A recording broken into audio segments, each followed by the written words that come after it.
السلام علیکم ورحمۃ اللہ وبرکاتہ۔ میں ہوں جی عدنان ملک، جامعہ مسجد مکہ مکرمہ ملتان سے۔ تو جیسا کہ میں اپنے ابو کا سفر جو ہے ملتان سے مکے کا آپ کی خدمت میں لے کے حاضر ہوتا ہوں، تو ہمارے جو قاری صاحب تھے ان کو بھی انٹروڈیوس کروایا تھا آپ کے ساتھ۔ تو یہ ان کے دوست ہیں ایک بہت پیارے۔ تو ماشاءاللہ جب وہ قاری صاحب اپنے گھر رحیم یار خاں جاتے ہیں تو پھر ان کی جگہ پہ پھر وہ اپنے ایک حافظ کو، قاری صاحب کو نمازوں کے لیے جو ہے نا مقرر کر جاتے ہیں۔ قاری صاحب کے بہت پیارے دوست ہیں، ان کا نام ہے محمد اکرم۔ تو ماشاءاللہ یہ وہ خوش قسمت ہیں کہ وہ ضروری نہیں ہے کہ اللہ کے گھر جانے کے لیے پیسوں کی ضرورت ہوتی ہے، اور کبھی کبھی اللہ تعالیٰ جس کو چاہتا ہے وہ بغیر پیسوں کو بھی بلا لیتا ہے۔ تو سبحان اللہ، یہ وہ خوش قسمت آدمی ہیں کہ جن کا ایک نعت خوانی ان کے علاقے میں ہوئی فضل پور میں۔ تو وہاں پہ جو ہے نا ماشاءاللہ ان کا سب سے پہلا انعام جو ہے نا وہ عمرے کا نکلا۔ تو ماشاءاللہ یہ عمرے کی سعادت بھی نصیب کر رہے ہیں۔ سبحان اللہ سبحان اللہ سبحان اللہ۔ اور دل کی تہا گہرائیوں سے اللہ تعالیٰ ان کی سارے زیارتیں، ان کی عمرے جو ہے نا وہ قبول کرے، آمین آمین آمین۔ تو میں نے یہ چھوٹی سی ویڈیو رکھنے کا مقصد یہ تھا کہ آپ لوگوں کے ساتھ شیئر کریں کہ ضروری نہیں ہے کہ پیسوں سے سب چیزیں ملتی ہیں۔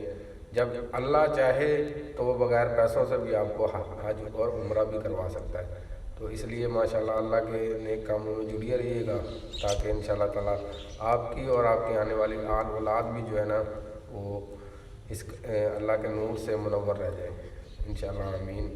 تو اسی سے ہم اپنی آج ویڈیو کا آغاز شروع کرتے ہیں۔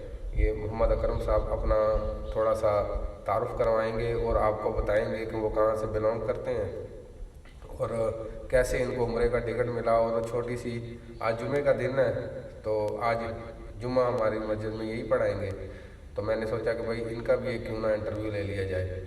تو بسم اللہ۔ السلام علیکم ورحمۃ اللہ وبرکاتہ۔ میرا نام محمد اکرم ہے، میں ضلع راجن پور سے تعلق ہے میرا۔ اور جیسا کہ حاجی عدنان بھائی صاحب آپ کو بتا رہے تھے کہ ان کی عمرے کی ٹکٹ نکلی تھی، ہمارا جو علاقہ ہے فاضل پور، میری عمرے کی ٹکٹ وہاں سے نکلی تھی۔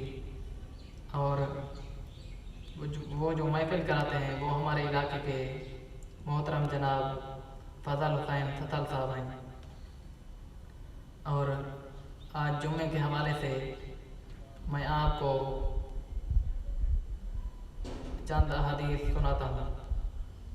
حضور علیہ الصلوۃ والسلام نے ارشاد فرمایا، جمعے کے دن ایک ایسی گھڑی بھی آتی ہے، ایک ایسی ساتھ بھی آتی ہے جس کے اندر بندہ جو بھی دعا مانگے اللہ رب العزت اس کی دعا کو قبول فرماتے ہیں۔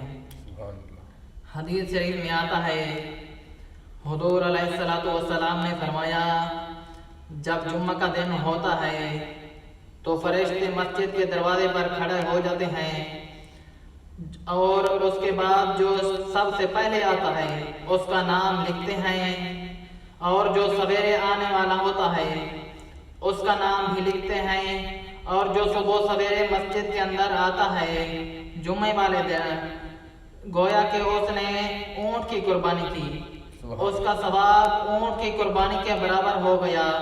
اور اس کے بعد دوسرا جو شخص آتا ہے گویا کہ اس نے گائے کی قربانی کی، اور اس کے بعد جو تیسرا شخص آتا ہے گویا کہ اس نے مینڈے کی قربانی کی، اور اس کے بعد جو چوتھا شخص آتا ہے اس کا ثواب مرغی کی قربانی کے برابر ہو جاتا ہے، اور پھر اس کے بعد مرغی کے انڈے کے برابر۔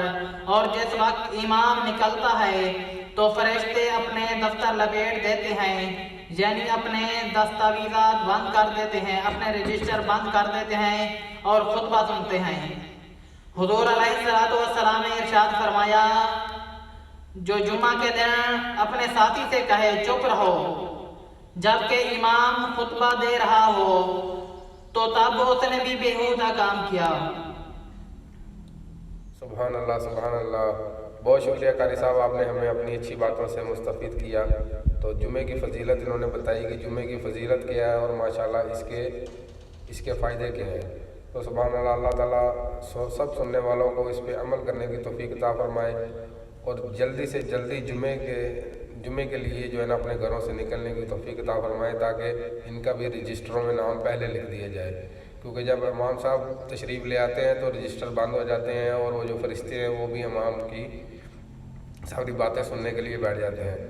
سبحان اللہ، اسی کے ساتھ ہمیں اجازت دیجیے گا، انشاءاللہ میں آنے والی اور مزید اچھی ویڈیو لے کے ساتھ آپ کے ساتھ حاضر ہوں گا۔ تو اپنا بہت خیال رکھیے گا۔ السلام علیکم ورحمۃ اللہ وبرکاتہ۔